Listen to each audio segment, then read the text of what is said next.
Good teaching is not just about content, it is about connection, purpose, and making sure students can actually access the learning.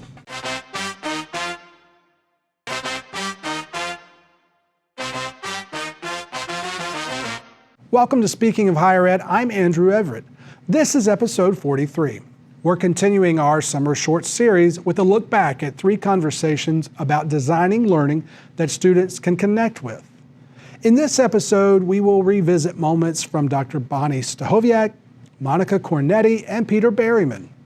Together, these clips remind us that meaningful learning is built through relationships, relevance, and accessibility. Our first clip comes from episode 37 with Dr. Bonni Stachowiak, Dean of Teaching and Learning and Professor of Business and Management at Vanguard University of Southern California. She is also the host of Teaching in Higher Ed.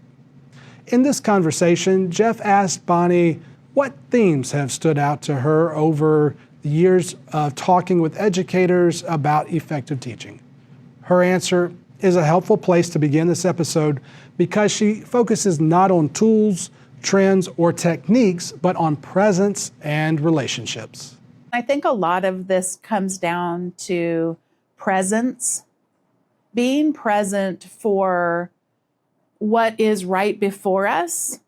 And that can mean a lot of different things. So our students being present for them, what does that mean to be present for them? I have written a book about productivity, and I also think the word productivity is kind of icky because it can really just reduce us down to widgets or reduce us down to some, formulaic, like, I don't know.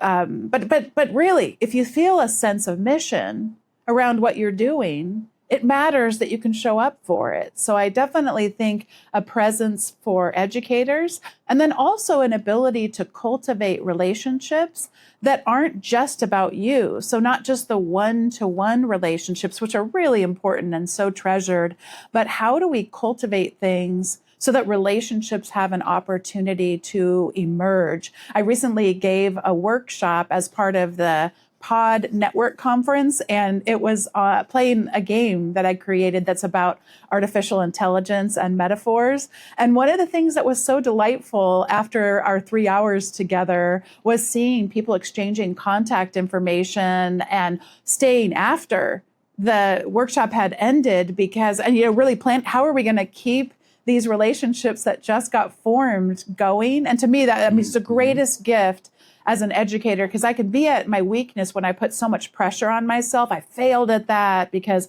I couldn't show up and be everything to everyone. No one can show up and be everything to everyone, but we can cultivate these relationships. So I'm very rooted in people's research, such as Peter Felton has done a lot around relationship-rich education. There are a lot of other people who have as well. And that helps me feel even more that sense of mission, but also feel less pressure, less of that sort of pride-filled pressure of like, I have to show up and be, Jessamine Newhouse calls this the myth of the superhero professor. It's like, I'm going to come in, I'm probably wearing a cape of some kind, all those kinds of things.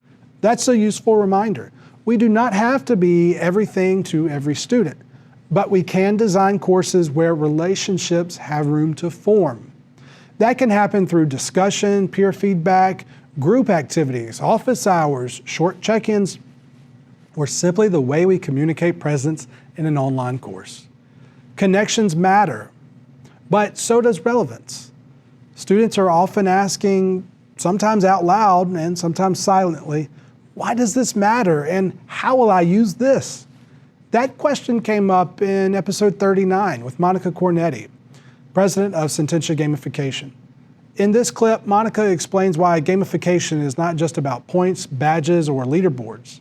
At its best, it helps students see how learning connects to real life. If I think about like your instructors are doing a semester-long course, that's a lot of hours of learning by a student. And I'm not against points and I'm not against badges, but they're very short term. Like if you're doing an hour-long webinar, bringing some kind of badge constellation into it and some points, it could be fun. It could make it more interactive.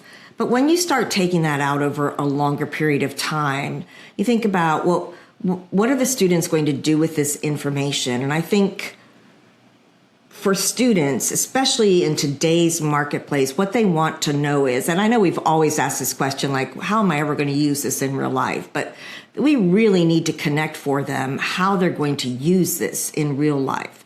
How is this course going to help them in their degree plan of choice, that after they graduate, that they're not just going to feel like we threw them into the deep end of the pool without ever giving them any lessons, and nothing that they learned in college was applicable to real life. I think now more than ever, it's just critical for academia to be connecting those dots for students and giving them the opportunity to really see what work life is like. Monica's point gives us another way to think about engagement. Engagement is not just making something fun, it is helping students understand why the learning matters, what they can do with it, and how it connects to the work or life they are preparing for. That kind of design can make a course feel more meaningful. But meaningful design also has to be accessible design. In episode 35, Peter Berryman joined us to talk about accessibility in higher education. Peter is the Director of Digital Instruction at the University System of Georgia Office of Teaching and Learning Excellence. In this clip, he makes accessibility feel practical. He doesn't tell faculty to fix everything at once. Instead, he offers a place to begin. Once you develop a certain level of expertise, there's a bit of a learning curve, but it's not too far away. There's a little bump in the beginning, but it evens out. And then I think it becomes quite satisfying, actually, to be able to use the tools in a way that support a lot of people in ways that you might actually know or see. Mm-hmm. I think that we have students don't often talk about or speak to the disabilities they may have. They're often shy about even asking for accommodations because they want to do it on their own. But there is a large community that we serve, and sometimes we're not sure who they are, actually. So don't get overwhelmed. One step at a time. Definitely, one step at a time. Don't try, you don't have to correct everything at once. Small steps. Yeah. Maybe just focus on Microsoft Word first. Learn to use the style panel, discover how to add alternate text, mm-hmm. and create documents that have very clear document structure and links. Mm-hmm. Use semantic links that describe destination and purpose. See, that's not so much, is it?